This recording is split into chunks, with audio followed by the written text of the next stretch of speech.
एक बात का ध्यान रखना कि एकादशी का व्रत प्रत्येक मानव को अवश्य करना चाहिए, क्योंकि जब जीव मरता है तो सबसे पहले धान के ही खेत में जाकर के गिरता है। इस बात का ध्यान रखना। क्यों? मानव की उत्पत्ति कैसे होती है?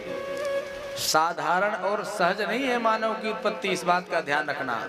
सबसे पहले जीव धान के खेत में गिरता है। धान के खेत से उसको किस प्रकार से लाया जाता है, फिर उसको किस प्रकार से जो है चक्की में भी पीसा जाता है, उसके बाद उसको गूंथा जाता है। गूंथने के बाद भी ये जीव की दुर्दशा है, ये वही जीव है।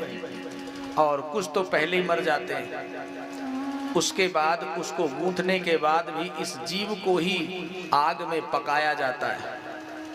ये ध्यान रखना, इस जीव को ही आग में पकाया जाता है। और उसके बाद भी अगर कुछ कसर रह जाए तो फिर दांतों से चबाया जाता है।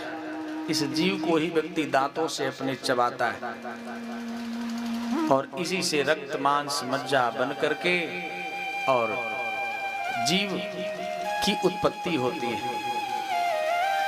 और जीव की उत्पत्ति जब गर्भ में होती है तो सर उसका नीचे होता है और पैर उसका ऊपर होता है। ध्यान रखना।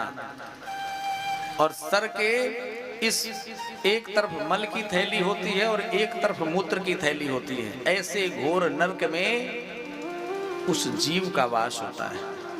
और हमारे गुरुजी कहते हैं उस गर्भ में, जो गर्भ अवस्था में जो बालक होता है, उस बालक को 1000 बिच्छुओं के डंक के बराबर जितनी पीड़ा होती है उतनी ही पीड़ा उस गर्भस्थ शिशु को होती है।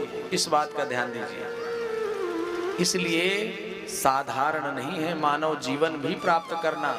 इसकी खुशहाली मत मनाना कि दोबारा फिर हमको मानव जीवन मिल जाएगा। मानव जन्म के इस चक्कर में मत पड़ना, मोक्ष की प्राप्ति करना। क्योंकि मनुष्य का सिर्फ एक ही कार्य है, इस धरती पर आया है तो अपने मोक्ष का उपाय करे। क्या? अपने मोक्ष के लिए कोई कार्य करे। अच्छा, बहुत लोगों को बड़ी भूख लगती है। देखिए, हमारे शास्त्र कहते हैं कि 15 दिन में एक दिन तो अवश्य व्यक्ति को अपने मशीनों को आराम देना चाहिए, है ना? लेकिन व्यक्ति इतना भूखा होता है कि उसको एक भी दिन छुट्टी नहीं चाहिए। और पहले के समय में भी लोग सुबह और शाम सिर्फ 2 टाइम आहार करते थे, और आज के समय में तो अरे राम राम।